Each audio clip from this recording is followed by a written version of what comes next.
So if for some reason you do miss something, no worries, you'll be able to listen to it again. Let's see. Let's do this. This is crazy.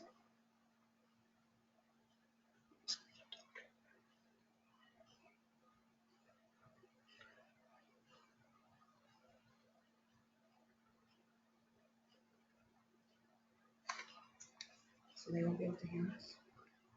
It's not even recorded, so this is really odd. Okay. Okay. All right.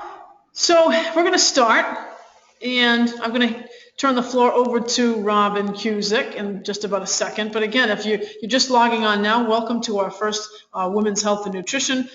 This is our WIN webinar, but it's also for our Red Dress Campaign participants who have been here with us from January until the present. So we promised you 3 interesting nutrition-based, emotion-based, and tonight's is going to be on heart health with Robin, who's an RN, who's going to give you a little bit more about the simple 7 for heart health tonight. So if for some reason you lose us, just having trouble with audio tonight, just raise your hand in that little chat box and let us know, okay? And I'm going to turn the floor right over to Robin Cusick. We're going to let's start this right off. So hopefully you can all see our screen, okay? All right, and here she is, Robin Cusick. Yeah. Hello, welcome. This is a very fun presentation, I think. I did give it 1 week here at the club, and we had a lot of interest in it. So I'm hoping that you'll find it fascinating as well.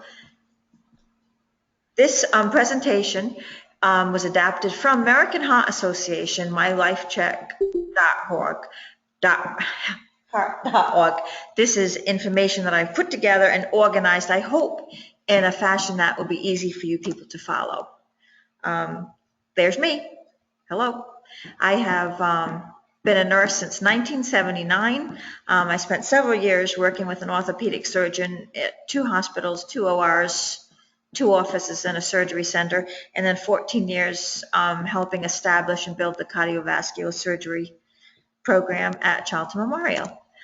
So to start with, Live Better with Life Simple 7.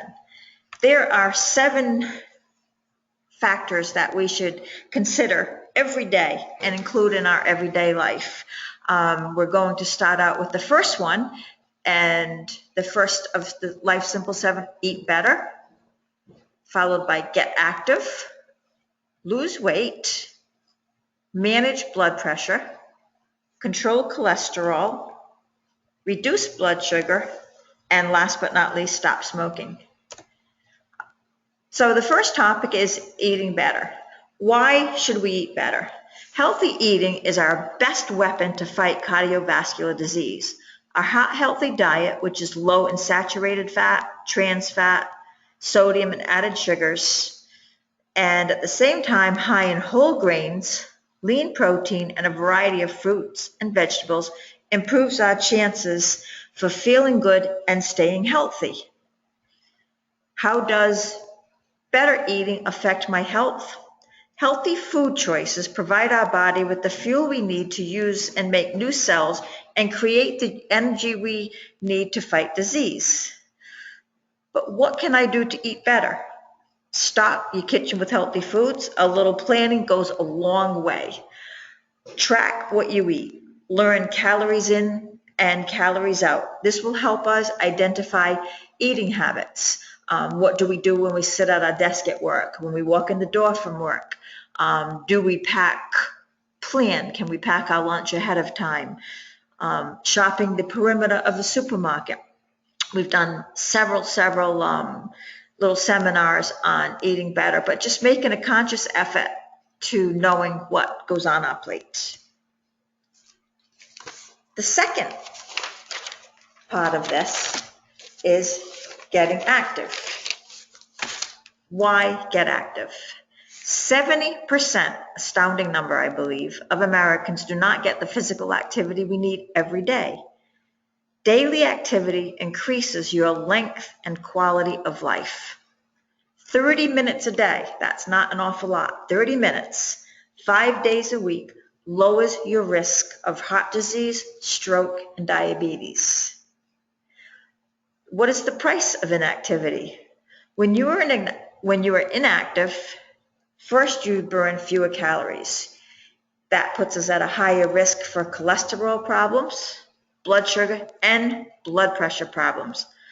Our weight is often more difficult to manage when we are inactive.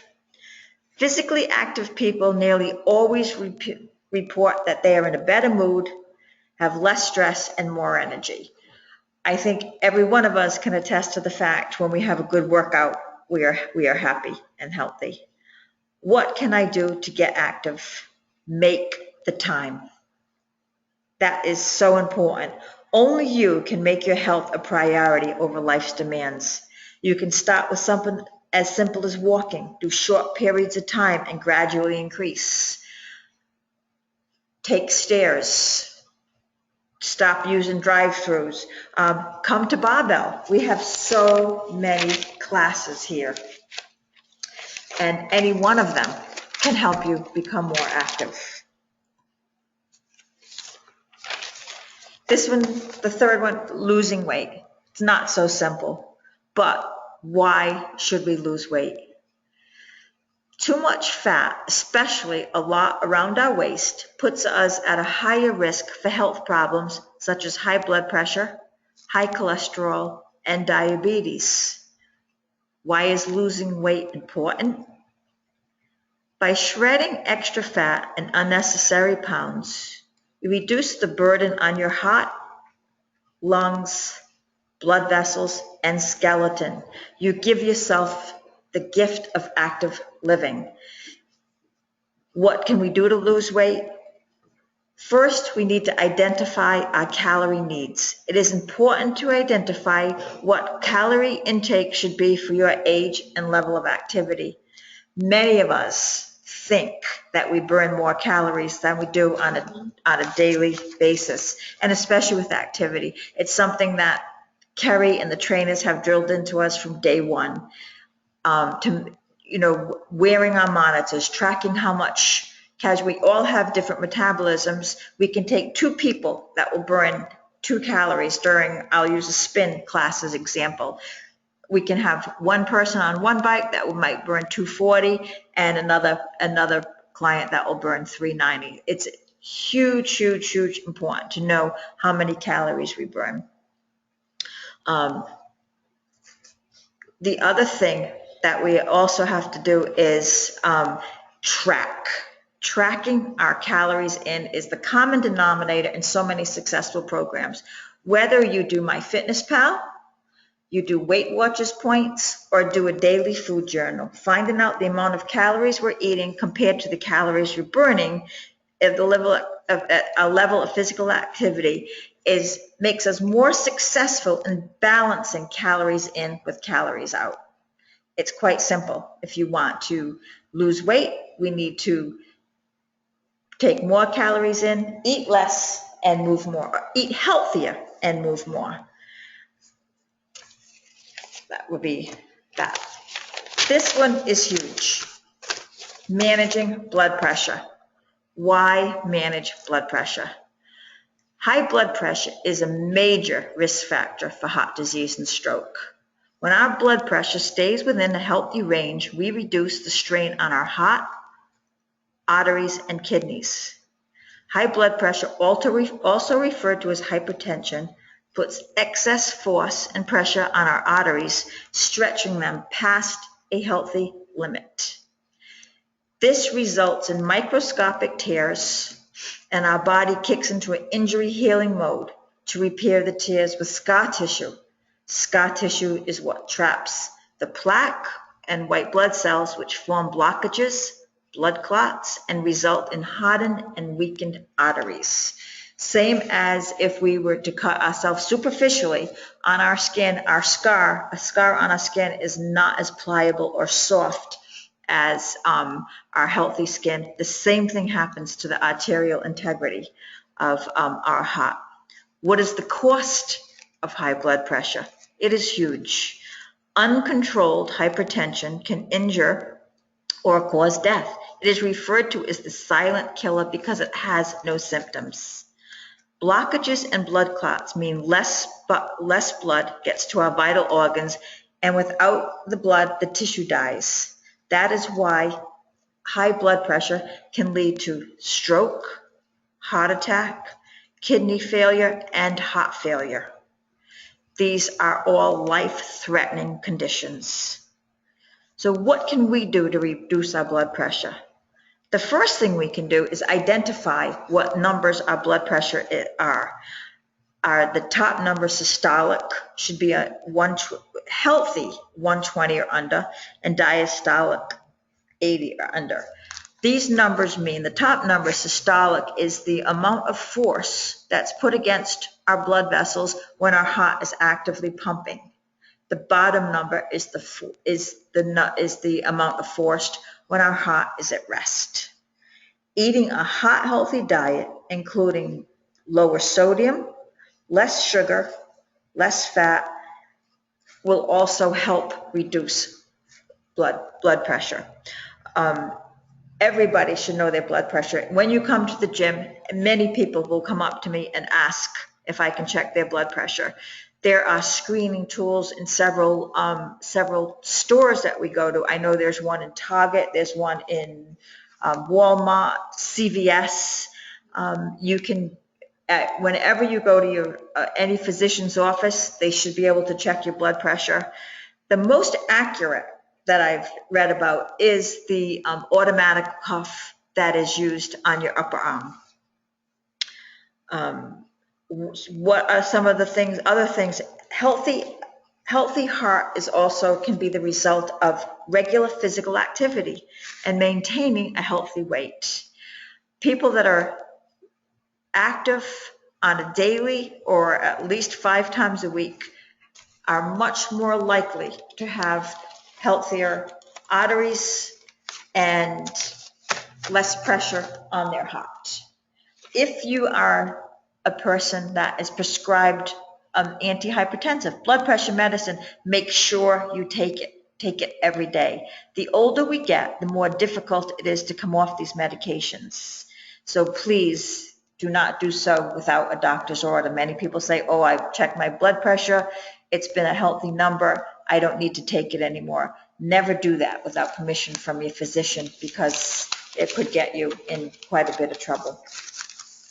But again, many times we do not know that we don't have any symptoms of high blood pressure, and the results of hypertension, by the time we do have symptoms, it's often too late. So take that in mind and know your numbers. Another really important topic is controlling cholesterol. Why should we control cholesterol? When we control cholesterol, we're giving our arteries the best chance to remain clear of blockages. Cholesterol is a waxy substance, and our bodies use it to make cell membranes and actually some hormones also. Example of that would be estrogen and progesterone. Too much cholesterol, especially the LDL, combines with white blood cells and forms the plaque in our veins and arteries. This leads to heart disease and stroke. The cost of high cholesterol is huge. The number that American Heart Association looks at is anything over 200 is considered high cholesterol. High cholesterol can block arteries and reduce blood flow. Blocked arteries can cause heart attack and may raise blood pressure. So there's the link. By controlling our blood pressure, by controlling our cholesterol, we can also help lower our blood pressure. Cholesterol and plaque can become lodged in our kidneys, filters, and cause problems regulating fluids and hormones. Lowering cholesterol helps the whole body get an adequate blood supply. What are some of the things we can do to control our cholesterol? Well, our liver and our body cells make about 75% of the cholesterol in our blood. The other 25% comes from food. Now, this week alone, there's been a lot on the news about trans fats. Saturated fat, trans fat, is the main contributing factor in our diet for high cholesterol. There's a process in fats, and they use the hydrogen ion that they infuse into the fat that solidifies it. And it's used to make foods A, taste better, and B, last longer. And that is why you will find trans fats in a lot of our prepackaged pizzas, frozen pizzas, bakery products, because the manufacturer wants them to have a longer shelf life. I'm talking cupcakes, Twinkies, packaged donuts. Surprisingly, many of the items that used to have trans fats have already, companies have addressed it and removed them. And one of the huge ones is crackers, most peanut butters. The importance of reading food labels. It is so, so, so important. And just this week on the news, I believe it is by 2020, that trans fats are actually going to be banned for manufacturers to use. There is a huge link between the trans fats and high cholesterol. We have ruled out eggs as being directly related, and a lot of people thought like peanut butter, but if you look at your labels and read your labels carefully, you will see many foods that used to contain trans fats are now have very low, like 0.5 milligram, or claim no trans fats whatsoever. A huge part of cholesterol, high cholesterol problems, is hereditary. It's in our genes.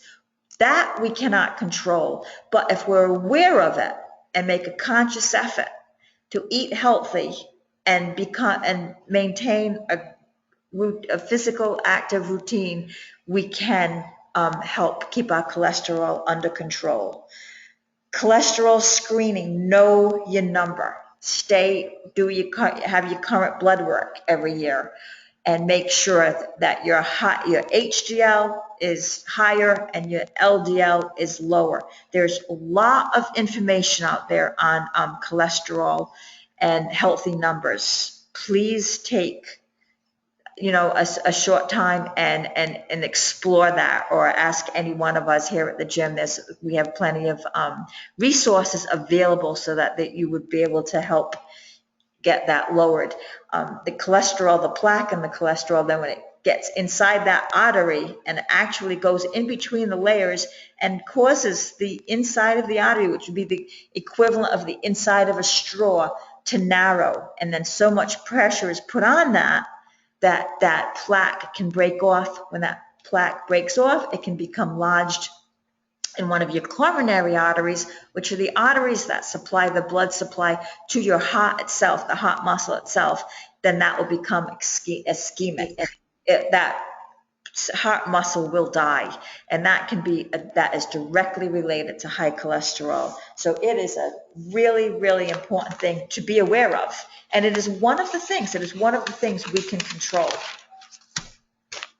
which is, I believe, huge.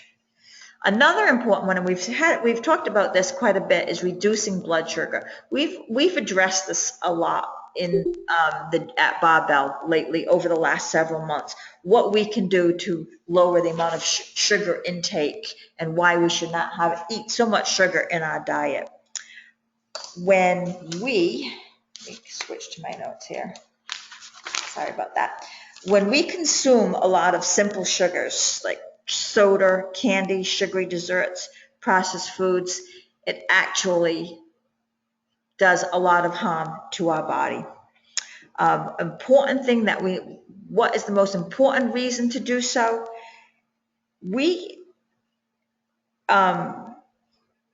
Excuse me, I lost my train of thought. When we have too much sugar in our body, the cells in our body go out and try to dilute the sugar and lower it. Just as an example I'll give you is, if you I'm sure we've all done this, kept a hard candy inside our mouth, and then all of a sudden you'd leave it there for several minutes, and you can feel with your tongue that mucous membrane inside your cheek feels real gritty, lumpy, like rough. That is because the cells inside our mucous membrane are trying to get in and dilute the sugar in our candy. It's our body's constant effort to maintain homeostasis, that even balance. what is the most important thing we can do to help do this? Read our food labels. Check food labels. When you see ingredients such as brown sugar, corn syrup, brown rice syrup, cane, dextrose, high fructose, fruit juice concentrate, glucose/fructose, honey, and molasses. These are not naturally occurring sugars, as opposed to the sugar we will find in fruit, which fructose, a natural fruit sugar. With that being said, that does not mean we should have an unlimited amount of fruit daily, but fruit is healthy, especially in its natural form. Be careful of fruit juices. Many of them have added sugar. Although I will say there has been a huge improvement over the last couple of years with fruit juices, and you can look at them and they'll say no added sugar or reduced sugar. I believe that the best thing to do is eat the fruit, but if you're a fruit juice person, please, by all means, enjoy it. Just read your labels and make sure it does not have added sugar into it. Get regular physical activity. Moderate intensity of aerobic physical activity directly helps your body to respond to insulin. Insulin is what will help deliver the energy to your cells. And if we don't have that ability, then you're at risk for diabetes, and that itself is a whole, can be a huge problem. If you have medications for blood sugar, please make sure you take those, whether there's an oral agent or it is something that you would take over the counter. And I'm just going to back up 1 minute, and I apologize for doing so. But when our body stops making insulin, or insulin stops doing its job, and our energy supply and blood sugars are no longer stable, some of the things you may not be aware of is this can lead to excessive thirst and hydration, but over time, high levels of blood sugar can damage our heart, kidneys, eyes, and nerves. These are the things that can affect our vital organs. So by keeping our blood sugar low, or by keeping it stable, we can protect these vital organs and give ourselves the best chance for a healthy life. The American Heart Association considers diabetes one of the 6 major controllable risk factors for cardiovascular disease. That is huge. We've addressed glycemic index here at the club in many of the talks we've done. Knowing foods that spike our blood sugar, that constant up and down, by keeping it more even keel, is a much safer way to control our blood sugar. Good. I hope I didn't confuse you there. One of the last topic, and I decided to still include this, the one is stop smoking.